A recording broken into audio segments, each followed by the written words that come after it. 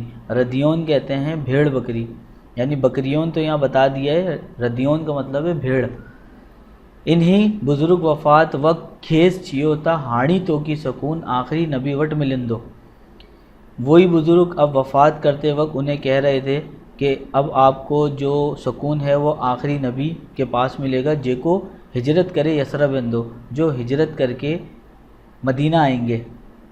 یثرب مدینہ کو کہتے ہیں۔ سندس نشانیون ہی آہن، ان کی نشانیاں یہ ہوں گی۔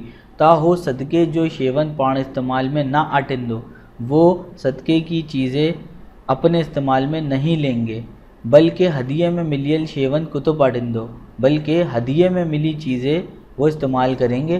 سندس بنی کلہن جی وچ تی نبوت جی مہر ہوندی، ان کے بازوؤں کے درمیان یعنی سینے پر نبوت کی مہر ہوگی، جس سے واضح ہوگا کہ وہ نبی ہیں۔ حضرت سلمان رضی اللہ تعالیٰ عنہ پہنجو سمور و مال کافر وارن کی یسرف وٹی ویہن لائے ڈنو۔ حضرت سلمان نے اپنا تمام مال، پیسہ، دولت، سب کچھ قافلے والوں کو دے دیا یسرف جانے کے لیے۔ تو قافلے والوں نے ان کا سارا سامان لے لیا اور ان کو غلام بنا لیا اور ایک یہودی کے ہاتھوں انہیں بیچ دیا۔ حضرت محمد مصطفیٰ صلی اللہ علیہ وسلم جن ہجرت کرے مدینہ پہنچا تدن حضرت سلمان سندن خدمت میں حاضر تھیو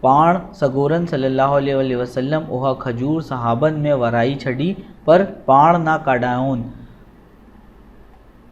حضرت محمد مصطفیٰ صلی اللہ علیہ وسلم ہجرت کر کے مدینہ پہنچے، تب حضرت سلمان فارسی ان کی خدمت میں حاضر ہوئے اور صدقے کی کچھ کھجوریں پیش کری۔